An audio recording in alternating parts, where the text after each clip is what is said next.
Hello, I'm Charlie Hicks and this is the Total Produce February Market Report. And this is Fruit Logistica in Berlin. Fruit Logistica is the biggest trade show that there is in the world of fresh fruits and vegetables. 60,000 visitors, 2,500 exhibitors. It's full. I think there's every single country in the world that produces, exports, distributes fruits and vegetables. They're here. Every year in Berlin, the first week of February. Now, Fruit Logistica is a truly global event, but there's still an awful lot of talk about the veg crisis in Europe. Things are beginning to improve, but prices are still higher than they should be, and availability is still not great. There won't be a significant recovery in availability until probably the end of May, and we can start looking to Holland and the UK for more of our salad items. So, what should we be using? Well, here's some sound advice from Leicester Market. Here in Leicester, we're privileged to be located amongst three of the prime growing regions in the UK. Worcestershire to the south, the Fens to the east, and Lancashire to the north. With all the problems in mainland Europe, British produce is where value is currently at. And that, in a nutshell, is it. The way through all this is to use as much seasonal homegrown produce as is humanly possible. Brassicas, roots, potatoes, leeks, apples, pears, and of course, Yorkshire False rhubarb. And here's a couple of examples of really smart British growing that are in season right now. Parsley root or Hamburg parsley. Previously always imported, but for the past couple of years, British growers Frederick Hyams have been growing it at their farm near Brandon in Suffolk. A delicious root with elements of celeriac, parsnip and parsley. And, at last, it's truly homegrown.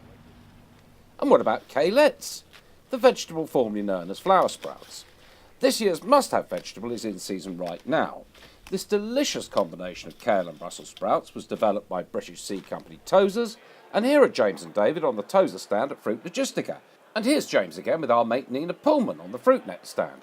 Now, Nina is deputy editor of the Fresh Produce Journal, and like many of us in the trade, has been banging on about the so-called veg crisis since well before Christmas.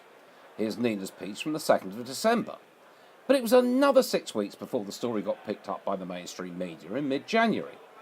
And a lot of their interest seemed to be driven by this tweet from our very own Nick Matthews. And this went viral pretty sharpish. Here it is on the BBC News website, and in the Mirror, and in the Mail, fortunately not in the sidebar, and even crossing the pond to pitch up on the Wall Street Journal. And possibly this lion guarding these salads that we spotted at Fruit Logistica may have been a tribute to Nick's tweet and all.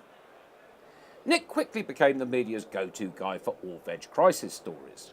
Here he is in The Guardian, The Telegraph, and being interviewed at the top of the Jeremy Vine show, which you can hear again. There's a link just down there in the text piece. Go on, fill your boots. There's some really terrific citrus superstars about at the moment that we really feel we should bring to your attention. There's Nardacots from Spain and Morocco. This is a late variety clementine with an absolutely fantastic flavour. There's still plenty of splendid blood oranges from Sicily and Spain, and these beautiful Cara Cara oranges from Egypt. These aren't a blood orange, but a red-fleshed navel. And there's some wonderfully fragrant Prima Fiori lemons from Spain. All in all, it's a terrific time for citrus. I'm so excited, and I just can't hide it. And we're so excited about American Pointer brand sweet potatoes. Good God, who writes this stuff? You do? Oh, yeah. Sweet potatoes are increasingly popular in the UK, which may well have something to do with their superfood status. We have absolutely no idea. And if you want to know about nutrition, then we suggest you consult a dietitian rather than former supermodels, bonkers actresses, and indeed greengrocers. What we can tell you is that these rather glorious roots are both sensibly priced and absolutely delicious. These are grown in southeastern United States and are shipped over, so a very low carbon footprint. After harvest, sweet potatoes are cured, so they store well. This traditional process involves keeping the sweet potatoes at the correct humidity and temperature for up to 14 days. As well as improving storage, this process strengthens the rather delicate skins and increases the sugar content, thus making them even more delicious.